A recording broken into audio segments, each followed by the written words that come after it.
তো good morning everyone. আমি আছি আজকে আসলে জুলুকে। আমাদের যে হোমস্টেতে আছি, হোমস্টে থেকে মেন রোড পর্যন্ত জায়গাটা প্রচণ্ড অফরোড। তো ভাবলাম যে আজকে পালসার N160-র একটা অফরোড ভিডিও বানানো যাক। অলরেডি বাজাজ পালসার 125-এর একটা অফরোড ভিডিও বানিয়েছিলাম, তোমরা ভালো রেসপন্স করেছো, সেই জন্য আজকে N160-তেও একটা অফরোড ভিডিও বানাতে চলেছি। তো দেখে নাও, বাইকটা এরকম লাগেজ বাঁধা আছে বাইকে, এটা নিয়ে আমি আজকে অফরোড করবো। তো চলো শুরু করা যাক।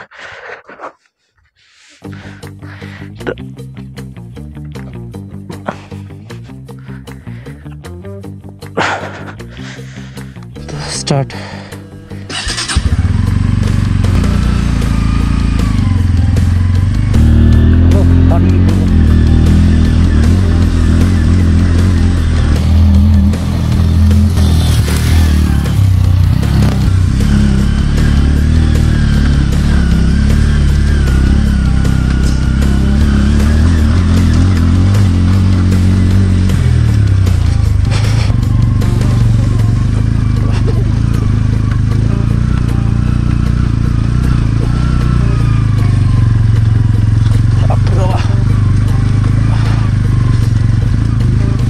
দেখো বস, যে কোনো বাইকে অফরোড করে দেবো, অসুবিধা নেই, কিন্তু এই বাইকে একটু বেশি মজা আসছে। আর একটু সাবধান যাওয়া দরকার, কারণ কালকে রাতে এখানে বরফ পড়েছিল, তো স্লিপ করতে পারে। ঠিক আছে, তো পাশে এগুলো দেখছো জল জমে গেছে। হ্যাঁ এগুলোতে, হ্যাঁ জানি জল নেই আর বরফ আছে এগুলোতে। তো বরফের মধ্যে আজকে অফরোড চলছে বস। এই দেখো বরফ জমে গেছে।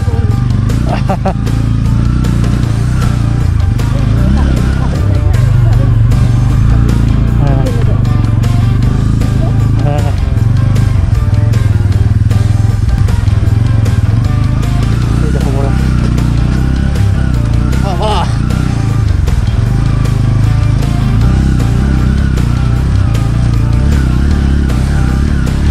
हमको कोई फर्क नहीं पड़ता बॉस।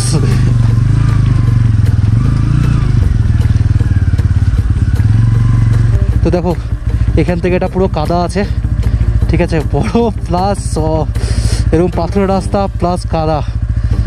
চলো, মজা তো বিশালই আসছে বস অফরোড করে।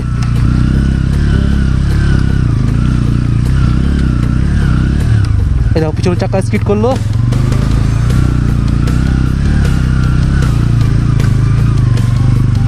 এবার সামনে চাও করলো হালকা পাতলা।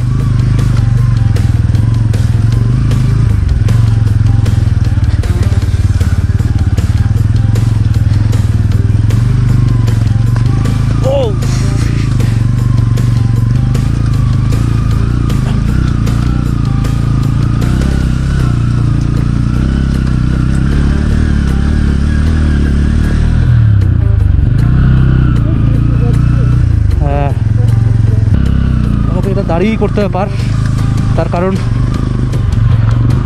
ওকে দাঁড়ানো ঠিক না বাবা।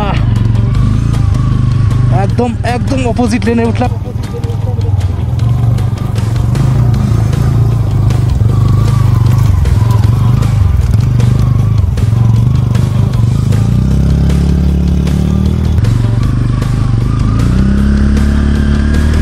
চলো আরেকটু ব্যাগ আছে, তাহলে হয়ে যাবে।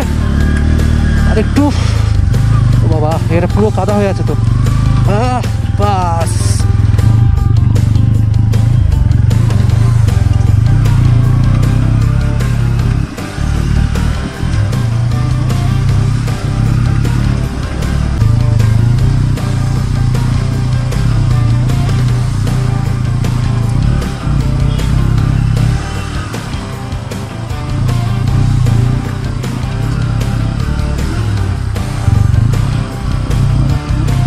যাবো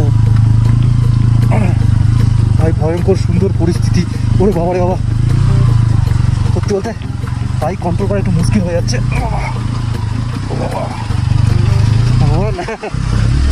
ও হাতই ব্যথা হয়ে গেল।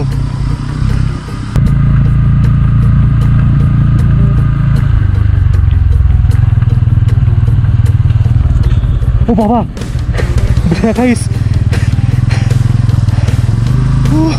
বাইকের চাকা স্লিপ হয়ে গেছিল।